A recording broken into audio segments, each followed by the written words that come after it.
जानवर को ज़बह करते वक्त, कुर्बानी का जानवर जब ज़बह करना है तो बेहतर ये है कि जिसकी कुर्बानी है वो ख़ुद जानवर को ज़बह करे।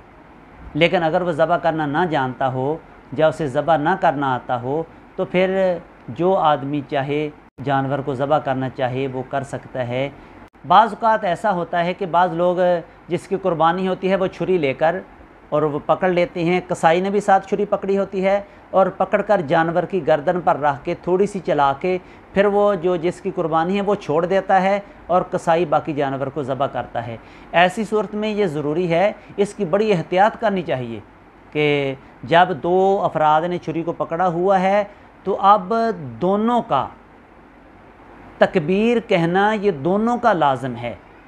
अगर एक आदमी ने तकबीर कही, एक ने ना कही, वो जानवर हलाल नहीं होगा। दो ने छुरी पे हाथ रखा है तो दोनों का तकबीर कहना ये ज़रूरी है।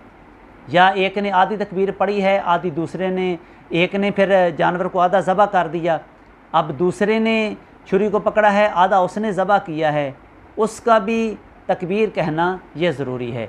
इसलिए बेहतर ये है कि जब तकबीर कहें थोड़ा सा ऊंची आवाज़ से कह लें और जितने लोग पास हैं वो सारे के सारे अगर तकबीर कह लें तो बेहतर है।